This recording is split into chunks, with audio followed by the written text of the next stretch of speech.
From Pacifica, this is Democracy Now! I've never gained anything from what I've said publicly. In fact, I've lost everything. And I believe I was prosecuted not for what I did, but for who I am. A CIA officer who said torture was wrong and ineffective and went against the grain. I never tortured anybody. But I'm heading to prison while the torturers and the lawyers who papered over it and the people who deceived it and the man who destroyed the proof of it, the tapes, will never face justice. Jailing the whistleblower. Former CIA agent John Kiriakou speaks out just days after he was sentenced to 30 months in prison, becoming the first CIA official to face jail for any reason relating to the U.S. torture program, even those who carried it out. But first, we go to Egypt. A state of emergency has been declared. The defense minister is warning about the possible collapse of the state. We'll speak with Democracy Now!'s Sharif Abdel-Quddus in Port Said. All that and more coming up.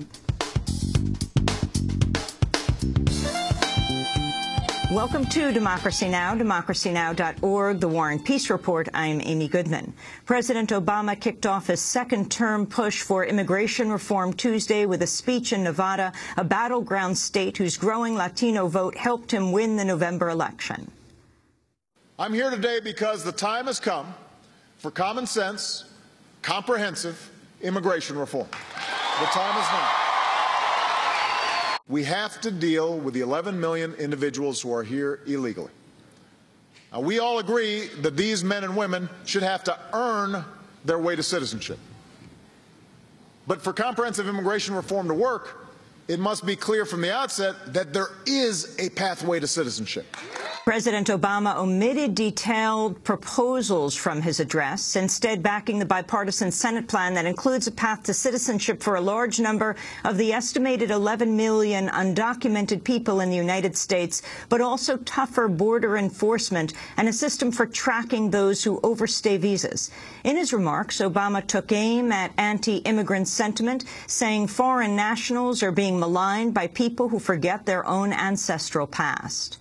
It's easy sometimes for the discussion to take on a feeling of us versus them. And when that happens, a lot of folks forget that most of us used to be them. We forget that. And it's really important for us to remember our history. You know, unless you're one of the first Americans, a Native American, you came from someplace else. Somebody brought you. Despite embracing the bipartisan Senate plan, Obama vowed to send his own immigration bill to Congress if lawmakers don't take immediate action.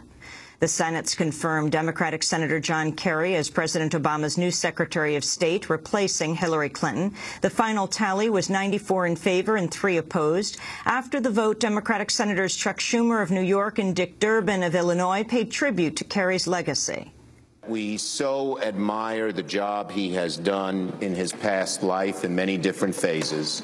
We're excited that he'll be our Secretary of State, and I think for John Kerry the best is yet to come.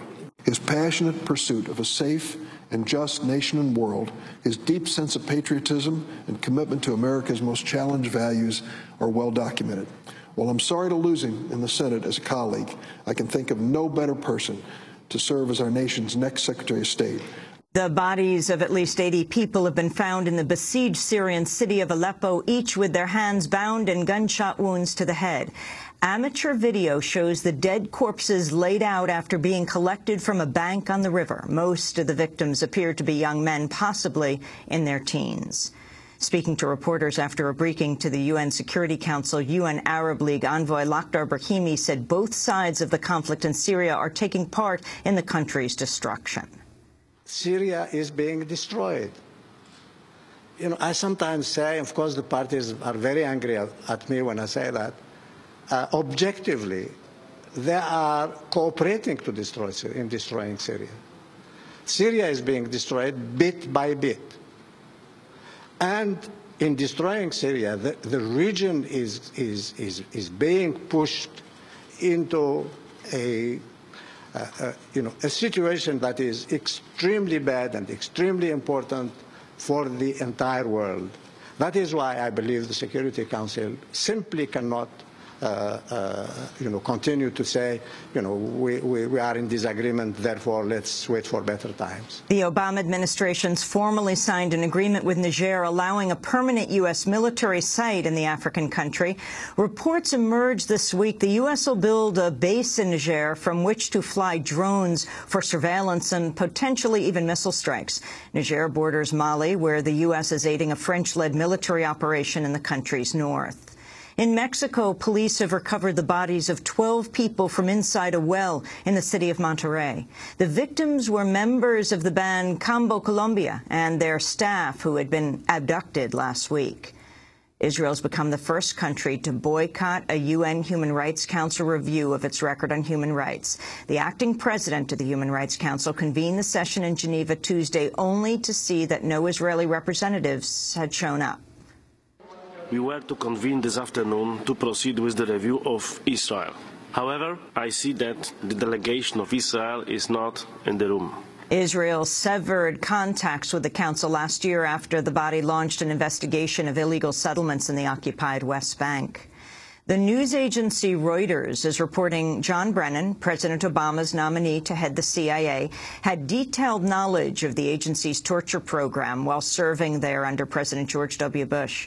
Official records apparently show Brennan received regular internal CIA updates about the progress of torture techniques, including waterboarding. It's unclear if Brennan raised any objections at the time he was made aware. Attorneys for 5 alleged conspirators in the 9/11 attacks have asked a military judge to allow them to spend 48 hours at the Guantanamo Bay prison, where their clients have been held. On the second day of a pretrial hearing, Navy Commander Walter Ruiz said the conditions of the suspects' imprisonment should factor into whether they're ultimately sentenced to death. A case where we've asked to put people to death. And when the government sets out to put people to death, our Supreme Court has said standards are this high. One of those standards is our ability to go in, look at their conditions of confinement, look at how they live. Activists from across the country gathered at the Education Department in Washington Tuesday to demand federal action on a wave of school closures. Parents, students, and organizers told Education Secretary Arne Duncan and top aides that school closings are hurting entire communities, disproportionately those made up of low-income residents and people of color. The Education Department is currently probing complaints that school closings in 6 cities, D.C., Newark, Philadelphia, Detroit, New York, and Chicago, violate the 1964 Civil Rights Act. Karen Harper Royal, a parent and activist from New Orleans, said the administration's policies are hurting students and their neighborhoods. Our communities are more than just data. Our children are not data points. So I think it is time for President Obama to reevaluate what his Department of Education is doing and its effect on our communities. At least one person has been killed in a shooting and kidnapping aboard a school bus carrying children in Alabama. The gunman fatally shot the driver before seizing a young child. The gunman is said to be holed up in a bunker with the child hostage. In testimony Tuesday before lawmakers at the Connecticut legislature, Neil Heslin, a grieving parent who lost his 6-year-old son in Newtown's Sandy Hook mass killing, pleaded for a ban on assault weapons.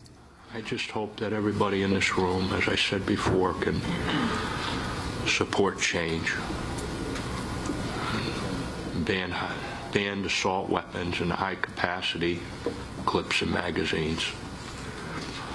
And that's a step in the right direction. A Georgia man is in custody and facing murder charges after allegedly shooting a Cuban immigrant who mistakenly arrived at his home due to faulty instructions from a GPS navigator. 22-year-old Rodrigo Diaz was shot and killed after reportedly pulling into the wrong driveway. The alleged shooter, a 69-year-old white man named Philip Sailors, reportedly came out of his house and fired into the air with a handgun, then shot Diaz as they were attempting to leave. A lawyer for the alleged shooter says he was suspicious after a recent robbery in the area and claimed the victim had accelerated the car towards him. A state judge in Texas has granted a last-minute reprieve to a woman who'd been set for execution. 51-year-old Kimberly McCarthy won the stay on Tuesday, just hours before she was to be killed. McCarthy would have been the first woman put to death in the U.S. since 2010. Attorneys for McCarthy, who's African-American, say the mostly white jury that convicted her was improperly selected on the basis of race. A group of activists opposed to the Keystone XL oil pipeline has agreed to settle a lawsuit with TransCanada, the company behind the project, after the firm alleged a months-long protest blockade cost it millions of dollars. Environmentalists with the tar sands blockade have tried to halt the pipeline's route through Texas to Gulf Coast refineries with tree sits and other protests. Opponents say the tar sands pipeline would devastate the environment and pollute communities in its path. After TransCanada alleged blockaders had cost them $5 million, the activists say they chose to settle in order to protect local residents who could have lost their homes and life savings. While the group has agreed not to trespass on Keystone XL property in Texas or Oklahoma, they say the fight against the pipeline will continue. Protests against the project have also erupted in Nebraska, where Governor Dave Heinemann recently approved the state's section of the pipeline route. President Obama's delayed a decision on the pipeline until the spring, after initially putting it off until after the November election. The Boy Scouts of America has announced it's begun discussing an end to its long-standing ban on gay members and leaders. A spokesperson for the group says the 103-year-old ban is currently under review and could be reversed at a national board meeting next week. The move comes just months after the Boy Scouts defiantly reaffirmed its ban after a secretive 2-year review. And those are some of the headlines. This is Democracy Now!, democracynow.org, The War and Peace Report. I'm Amy Goodman. And I'm Nermeen Sheikh. Welcome to our listeners and viewers around the country and around the world. Thanks so much for watching this report from Democracy Now!, your daily independent global news hour. We don't accept advertising or corporate funding, but rather rely on donations from viewers like you. Please make your contribution by visiting democracynow.org. We need your support today to keep bringing you this hard-hitting, in-depth reporting.